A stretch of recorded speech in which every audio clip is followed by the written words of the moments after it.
Have you ever had fun playing a game and then you're suddenly just like, I don't want to play anymore? Well, you've come to the right place.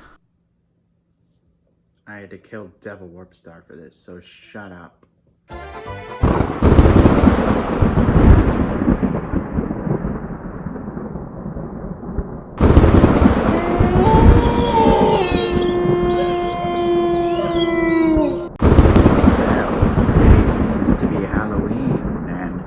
What that also means, besides trick-or-treating or scaring the mess out of people. It's the release day of Luigi's Mansion 3, and I hope you all are enjoying that game as much as I am. But also, in my own Halloween tradition, I'm gonna talk about a topic that is pretty spoopy. It's been well over a year since the last Platinum Warp Star episode, and I realize that greatly. But what a better way to return than for Halloween as we count down the top 5 scariest moments in non-horror games. Now, if you disagree with me, you don't have to whine in the comments, or else I might come turn you into a zombie. Number 5.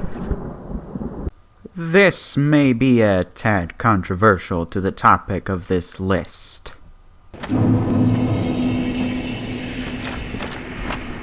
Now, the reason I left this at number 5 is because this game is already slightly disturbing in terms of its tone, but it isn't necessarily a horror game. Dark Souls is more depressing, if you ask me, but this area is a pretty uncomfortable one to go through each time I revisit the game.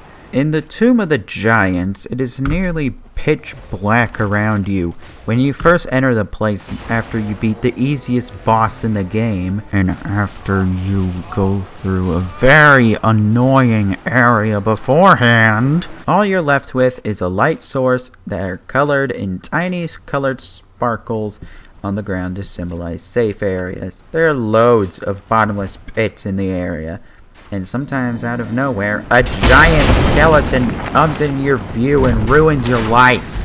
Some distance later, after a checkpoint, you're given a hand lantern, which helps you, but it didn't save you from, well, it seems that you can't trust everybody in this doom and gloom age now, can you? There's just a bunch of creepy stuff here. Giant skeletons, possessed bone piles, giant skeleton crawlers. Yeah. There have definitely been more grotesque and disgusting areas in the game, but this one just gets you right from behind. Also, every time I come back to this area, I'm more and more tempted to kill Patches, but these scary skeletons and shivers down your spine.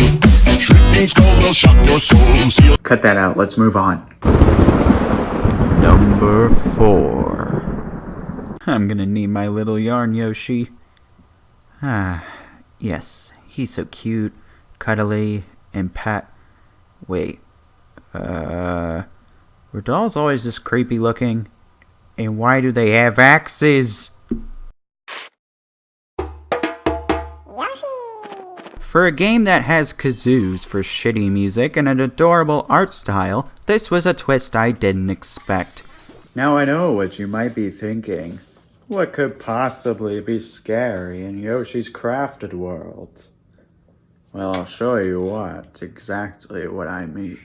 These doll things charge at you from wherever they damn please, and they try to cut you up with an axe.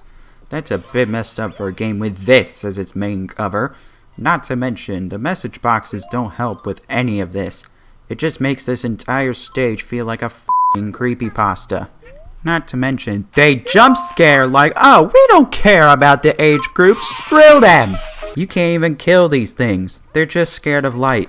There's some areas where there's basic platforming and egg throwing, but the areas that are in the dark, just f***ing leg it. They'll chase you forever at a speed way faster than you can move and often come in groups. I don't know what happened in this game's development, but this is a scary area of an otherwise cutesy and borderline babyish game.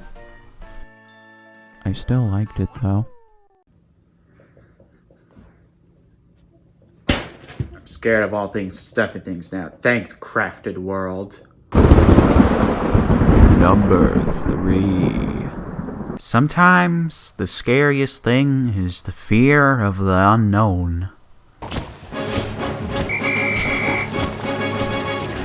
So you're at the final world in Pikmin 3, on the formidable oak. Olimar is finally in your range, and when you get to him, he's being not harmed, but mothered? It is an insanely creepy sight. The thing eats Olimar, but we kick its ass, and now we carry Olimar. Then the thing proceeds to chase you throughout the entire area. And the enemies that you encounter are constructed of golden goop.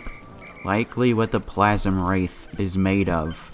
No matter what you do or where you go, the Plasm Wraith is always chasing Olimar, and it will take shortcuts to get to its objective. But there are logs that Olimar left everywhere, and it really develops the character of just how creepy the Plasm Wraith really is. When you kill enemies throughout the area, you really start to wonder what the world of Pikmin really is. Are all of the beings in this world created by the Plasm Wraith? Why does every being that passes by this planet suddenly crash land on it? Is it because of the Plasm Wraith? Is it the true overlord of this cursed planet of PNF 404? It has access to every main element in the game. What is this thing? When you kill the Plasm Wraith and rescue Olimar, it doesn't even die. It's still alive. You've just escaped its wrath for the time being. Even in the game's credits, we see yet another crash landing at the very end. Likely another victim of this predator of a planet. And maybe even the Plasm Wraith itself. What's scary is that you don't know what the Plasm Wraith is when you first encounter it. And after you read all of the logs and defeat it, you still don't know what it is. And that is the true terror of the Plasm Wraith. Now, I likely would have put any section containing the Water Wraith in Pikmin 2 on this list, but I haven't gotten around to finishing that game, so I haven't really experienced it for myself yet, technically. But even then, the existence of the Plasm Wraith is still just as scary as that. The Plasm Wraith is there, and it makes you remember its name every time you play Pikmin 3 in particular. Well, thankfully, it seems that nothing like that seems to exist in the real world. Oh, shit. Number 2. The moment your mother, father, or guardian told you as a little boy to not play games past your bedtime, you may have begun to envision life kind of like this.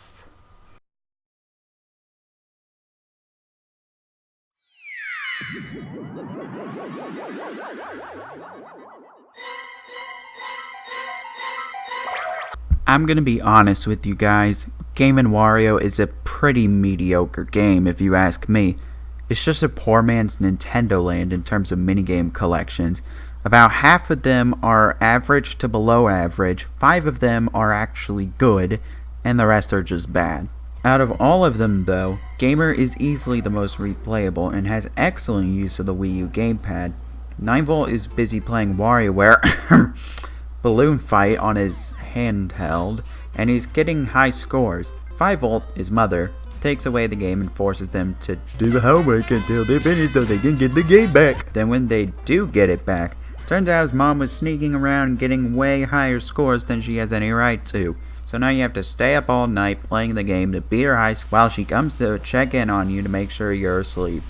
The problem is that she's so stalking psychotic about it. She'll open your door numerous times and go through your television. She'll even sit down and watch TV in your room and mind any sense of privacy whatsoever. You can't hide forever though, because if you do, you'll actually get sleepy and fall asleep to where you can't beat the boss in WarioWare. And if you lose all your lives in the game, then you rage quit. As expected, the main thing you're looking out for is 5volt herself. Holy shit, she is not letting go of your ass anytime soon. If you don't hide when she's staring at you, it's instant game over and you're banned from playing games. What makes this scary is the way she goes about doing it. Her footsteps fill you with anxiety. The noises of her being outside are intense. And whenever the TV mysteriously turns on, you dread what may come up on screen, whether it be a cat or basic TV show for kids or herself. This intense atmosphere is what makes this sequence of events scary, in my opinion. Easily the best part of Game & Wario, though. There is also a 3DS version of this minigame as well in the superior WarioWare Gold.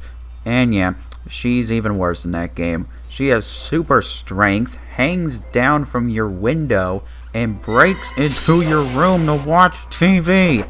Mind your space, woman.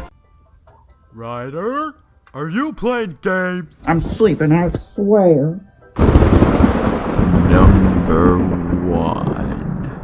Gosh darn it, why do people nowadays have to be so dramatic? So chapter 3 of A Hat in Time is already a little spooky. Selling your soul out to the best ghosts, Snatcher, flesh apples that can suck up ghosts to corrupt them and turn them into bombs, and firefoxes that want to burn to death by burning portraits with live beings in them, and nooses that talk. Why, hello there. You look new around here. You know, I haven't seen a good solid neck like yours for a long time. I wouldn't mind being strapped around a cute neck like yours. But the part that legitimately scared me was Queen Vanessa's manner. The subcon forest already caught me off guard, but after looking at the title card, I knew this would be different, but I didn't expect it to be this different from every other cute thing in the game. You first venture through the snow portion of the forest, almost like Christmas. Basic ghost bomb platforming puzzles, and then you see it. The mansion off in the distance, slowly coming into view when venturing the large open yard, and the music grows more and more intense as you step up to the door. It's locked. Well, time to go through the back. The game cuts off the adventurous music when stepping near the basement.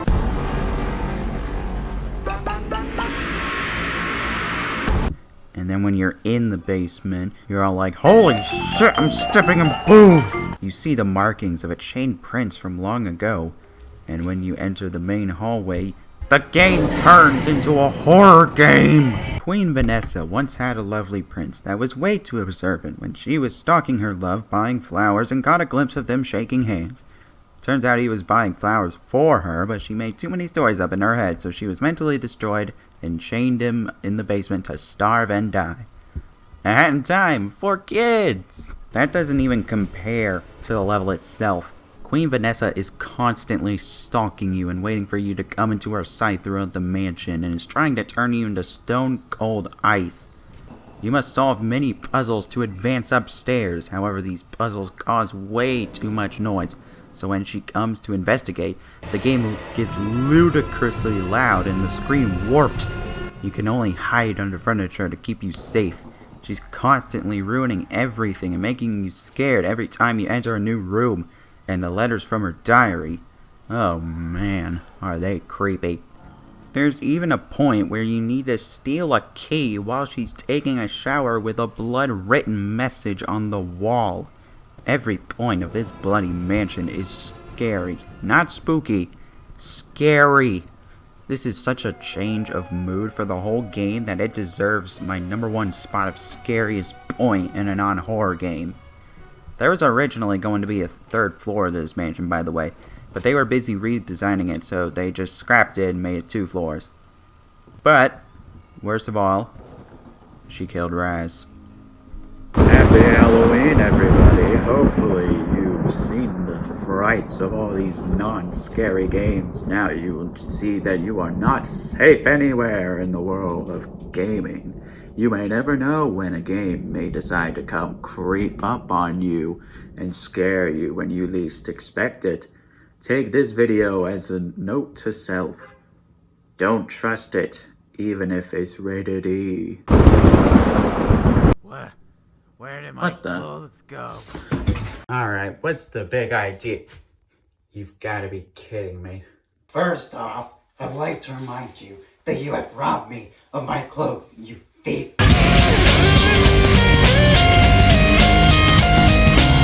Why is it that every time I try to kill you, you somehow don't die? Second of all, thanks for not stealing my underwear, because if you did, then I'd be very nervous about your well-being. Yeah, that's because I don't think anybody wants to see you naked. Third, give me back my clothes. Fair enough. Here's your stupid outfit back.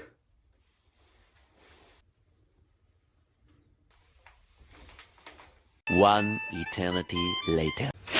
Ah, I feel good as new. Alright, will you leave now, you little biscuit? Nope, I'm staying here.